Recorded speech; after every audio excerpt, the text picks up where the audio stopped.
Understanding, I would say that, in English. Hello everyone. Today, we're diving into a common English phrase, I would say that. This phrase is widely used in both formal and informal conversations, but what does it really mean and how can you use it effectively in your English communication? Let's find out together. I would say that is a phrase that introduces an opinion or a viewpoint. It's a way of expressing a thought or belief in a manner that is neither too direct nor assertive. Think of it as a softer approach to sharing your perspective.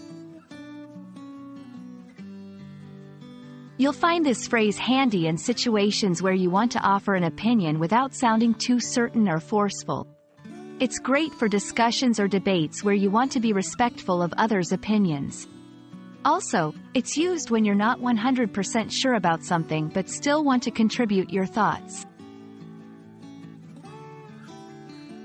1. In a meeting, I would say that our main goal should be increasing customer satisfaction.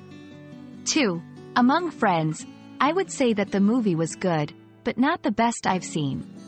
3. In an academic setting, in response to the question, I would say that the research supports this theory. There are other ways to express a similar sentiment. I think that. It seems to me that. In my opinion. I would say that is a versatile phrase that can enrich your English communication. It allows you to share your thoughts in a considerate and thoughtful manner. I hope this video helps you understand and use this phrase more confidently in your conversations. Keep practicing, and see how you can incorporate it into your daily English use.